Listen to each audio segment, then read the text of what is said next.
Monsieur le député, cher Philippe, mesdames et messieurs les maires, chers collègues, mesdames et messieurs les élus, mesdames et messieurs les représentants des forces de l'ordre, capitaine, le colonel de la base, mesdames et messieurs les sapeurs-pompiers, mesdames et messieurs les présidents des associations, mesdames, messieurs, nous voici une nouvelle fois réunis en ce lundi 7 janvier 2019 pour une cérémonie à la fois traditionnelle et simple, amicale et conviviale.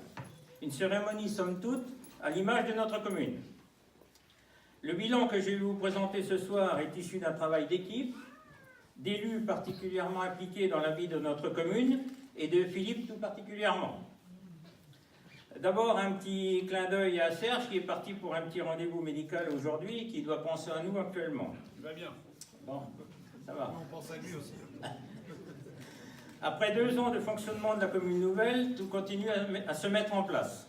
Pascal pourra vous en parler tout à l'heure. Le but premier étant de garder notre capacité à investir pour l'avenir de notre territoire, de pouvoir faire face aux travaux d'amélioration nécessaires et surtout de garder la proximité avec nos habitants. L'année 2018 a commencé par un épisode hivernal avec un tapis de neige jusqu'à 40 cm que nous n'avions pas connu depuis longtemps. Nous tenons ici à remercier particulièrement les employés des services techniques qui ont assuré le déneigement chaque matin dès 4 heures. Nous connaissons tous l'impatience de chacun qui, dans ces cas-là, veut voir sa rue dégagée tout de suite. Mais ça, ce n'est pas possible. Nous ne pouvons pas être partout en même temps. Les circuits sont faits avec des priorités, mais personne n'est oublié. Personne ne se retrouve bloqué, il suffit d'avoir un peu de patience. 2018 nous a permis d'effectuer un certain nombre de travaux, comme annoncé lors des vœux de l'an dernier. En ces temps très particuliers, il est très important de faire ce à quoi on s'est engagé. Il y a eu la réfection totale de la longue rue Yves Hervé. Renouvellement des tampons et enrobés totalement refait pour un coût de 120 000 €. Il y a eu la réalisation d'un trottoir dans le haut de la rue Montgreffier, route de Drouet, pour la sécurisation des piétons et l'amélioration de l'écoulement des eaux pluviales. Nous avons effectué la première tranche d'enfouissement des réseaux aériens de distribution d'électricité, de télécommunications et d'éclairage public rue de Courtalin, rue Marcel Proust et impasse du Bois de la Roche.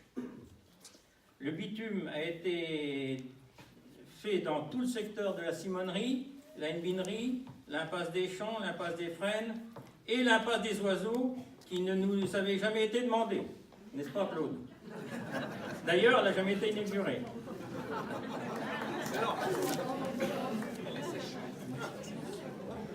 Les conteneurs ont été changés rue Jean Chauveau devant le foyer résidence, Maurice Bousset, et aussi sur le parking des centres sociaux, là à côté, pour permettre le tri sélectif avec plus de propreté, et c'est surtout aussi plus facile pour l'enlèvement, pour l'évacuation. Nous avons effectué tous les travaux demandés jugés nécessaires après les visites de quartier. Notre personnel des services techniques intervient régulièrement au foyer résidence Maurice Doucet pour des petites réparations puisque nos 42 logements sont pratiquement tous occupés et qu'une liste d'attente est active. Nous avons refait entièrement le logement d'urgence, isolation, électricité, plomberie, peinture et peinture extérieure. Tout a été fait par nos agents des services techniques que nous remercions. Nous avons amélioré notre feu d'artifice du 14 juillet qui devient une destination du sud du département. Nous investissons chaque année un peu dans les décorations de Noël pour avoir un vrai visage attractif au moment des fêtes. 2018 était le centenaire de la fin de la Grande Guerre. Une cérémonie toute particulière a eu lieu dans toutes les communes déléguées, sous la pluie, terminée à Cloix par un feu d'artifice adapté à la circonstance.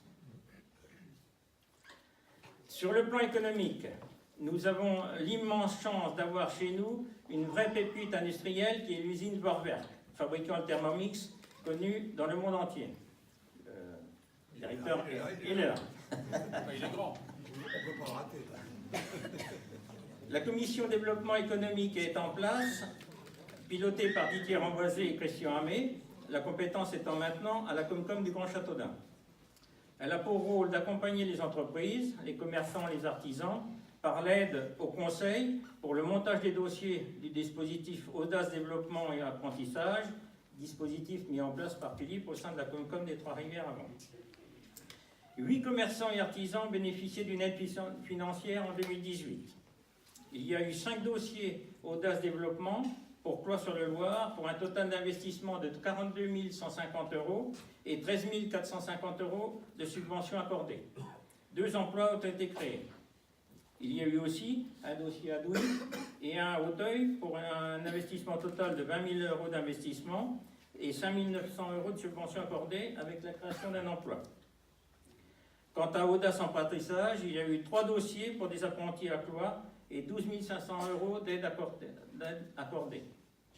Donc, ce qui fait 26 000 € d'aide uniquement à Cloix-sur-le-Loir. C'est vraiment un réel effort pour le soutien de nos commerçants et artisans. Nous avons la chance d'avoir un tissu commercial et artisanal de qualité, une SIA dynamique que nous remercions ici, j'ai vu la présidente tout à l'heure, pour toutes les animations qu'elle propose, et dernièrement lors des fêtes de fin d'année, avec comme finale un feu d'artifice de Noël, très apprécié, offert par la municipalité, suivi d'un repas organisé par les CIA.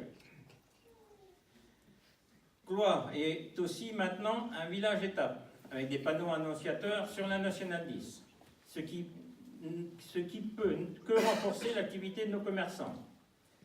C'est la reconnaissance de notre offre de services, hôtels, restaurants et d'équipements de loisirs de qualité. La piscine, l'espace bien-être, le parc des loisirs, canoë et kayak, la voile, beaucoup de chemins de randonnée balisés, la pêche sous toutes ses formes, le Loir à vélo, les boucles à vélo, et très bientôt l'ouverture d'un très beau gîte dont Philippe vous parlera tout à l'heure. Les associations sont très nombreuses à Cloix et participent largement à l'animation de notre commune et de notre territoire par leurs actions et leurs manifestations diverses qu'elles organisent. Nous tenons ici à les remercier vivement pour tout ce qu'elles font pour notre commune, pour le temps que chaque bénévole y apporte au détriment de sa vie familiale. Nous apportons un soutien financier à chaque association qui fournit son bilan annuel à la mairie. Cloix est par ailleurs engagé depuis plusieurs années dans la labellisation Ville et Village Fleuris. Nous poursuivons notre effort pour le fleurissement de notre commune et garder notre 3e fleur. Nous remercions Thierry Roux, qui est en charge de la commission pour l'harmonisation du fleurissement sur l'ensemble de notre territoire, avec les conseils de Pascal Desbourgs. Nous remercions les agents des services techniques Espace Vert pour tout le travail effectué pour le maintien de ce très beau fleurissement. Comme vous le savez, l'usage des produits phytosanitaires a été interdit d'utilisation pour les collectivités, pour l'entretien des espaces verts, des voiries, des promenades accessibles au public. Le passage au zéro pesticide représente pour nous tous un vrai défi. Et c'est aussi grâce à une participation de chaque riverain que nous maintiendrons plus facilement la propreté et l'attractivité de notre commune. Nous remercions toutes les personnes qui y participent. En 2019, nous poursuivrons tous nos efforts pour apporter des améliorations là où c'est nécessaire. Nous ferons la 2e tranche d'enfouissement des réseaux aériens de distribution d'électricité, de télécommunications et d'éclairage public chemin du Jard et rue du Sanitas, et ainsi terminer tout le secteur de la rue de Courtalin. Après la réunion de la commission des travaux de Serge Cornette et Jean-Yves de Ballon, nous envisageons de refaire la voirie impasse du Bois de la Roche, puisque les travaux se sont terminés en 2018, ainsi que le petit accès de l'impasse du Torrent, car l'habitat aurélien a réhabilité les logements rue du Torrent. Nous espérons pouvoir assurer le busage du fossé rue de Colline-Boussat, après l'impasse de Prieuré vers la Piotière, afin que puisse être créé un cheminement pour sécuriser les piétons nombreux qui actuellement sont obligés de marcher chaque jour sur la départementale. Il est aussi envisagé de changer la conduite d'eau potable rue du 11 novembre, car il y a régulièrement des fuites sur cette canalisation. La sort est là, je les ai vues. 2019 pourrait voir l'ouverture d'un gamme vert contact dans le parc de l'Aigron, à l'entrée, à côté de l'Intermarché, Philippe étant à l'origine des pourparlers depuis longtemps. Et il vous parlera aussi tout à l'heure de l'avenir de la friche Pousier. Cette fois-ci, en 2019, verra l'ouverture de la mercerie en centre-ville qui a été très retardée dans ses travaux. Le CCAS poursuivra ses actions en organisant de nombreux événements conviviaux pour les aînés, repas, spectacles, goûters et semaines bleues. Je vous rappelle que notre CCAS assure des permanences à la Maison des services au public pour tous les habitants de Blois et Trois-Rivières. Et j'en profite pour remercier Jackie Blasquez et Jacques Lorcy pour tout le travail accompli. Les animations culturelles seront maintenues à un haut niveau. Pour faire vivre notre magnifique site qu'est le Prieuré, il y aura 8 après-midi de civilisation du monde, et aussi 8 soirées, puisque c'est 2 séances dans la même journée, soit 16 représentations, une tous les mois, sauf juin, juillet, août, septembre. Il y aura aussi 6 spectacles de la saison culturelle très variés, du gospel au jazz ou d'Audiard à Don Quichotte. Tout l'ensemble porté à bout de bras par Simone. Avec Serge Cornette à la manœuvre, il y aura 8 soirées vendredi du rire de qualité, la première étant dans un mois, le 8 février. Il sera aussi organisé une soirée cinéma de plein air dans le parc. Et au Prieuré se déroulent aussi les projections du Ciné-Club. Chacun pourra trouver une soirée culturelle à son goût. Le week-end de l'Ascension sera aussi très chargé car nous fêterons le 40e anniversaire de notre jumelage en recevant nos amis d'Asfeld. De belles choses à prévoir et un peu de travail pour Simone.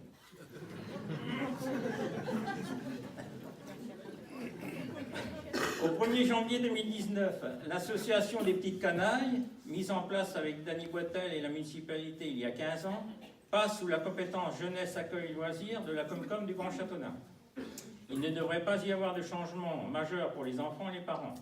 Et nous souhaitons que ça reste comme avant, avec l'accueil périscolaire et des activités organisées à chaque vacances scolaires. Multisport Vacances accueille l'été des jeunes de 10 à 16 ans et familles rurales des enfants de 3 à 12 ans. Jean-Pierre Sevalier et sa commission organisent tous les samedis d'été des estivales dans le parc Émile Zola autour du kiosque, des spectacles tout public, concerts gratuits et après-midi guinguettes. Il y aura aussi 2 marchés nocturnes, un en juillet et un en août pour animer le centre-ville. Vous aurez en plus, bien sûr, toutes les animations organisées par les associations cloisiennes.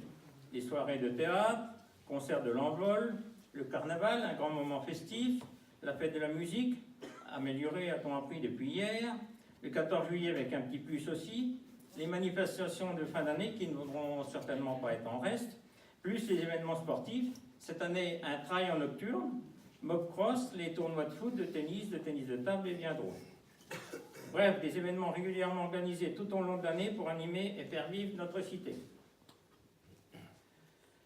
Nous continuerons bien sûr à aller à votre rencontre en organisant des visites de quartier, comme nous le faisons chaque année, car ce sont des véritables moments d'échange avec les habitants sur le terrain. Nous veillerons au dialogue, à la proximité, à la bonne relation avec les associations, les commerçants, les artisans et tous les acteurs économiques de la commune. Je remercie les forces de l'ordre et les pompiers présents ici ce soir, particulièrement malmenés en ce moment, pas trop à Blois, mais dans la France en général. Avant de terminer, je tiens à remercier particulièrement Philippe Vigier pour tout ce qu'il apporte à Blois, Christine Pevrel, la directrice générale des services, tout l'ensemble du personnel administratif et technique pour tout le travail accompli ensemble. Au nom de toute l'équipe, permettez-moi, pour conclure, de souhaiter à chacun d'entre vous de belles réalisations et beaucoup de bonheur et de réussite pour chacun dans vos vies personnelles, familiales et professionnelles. Merci de m'avoir écouté.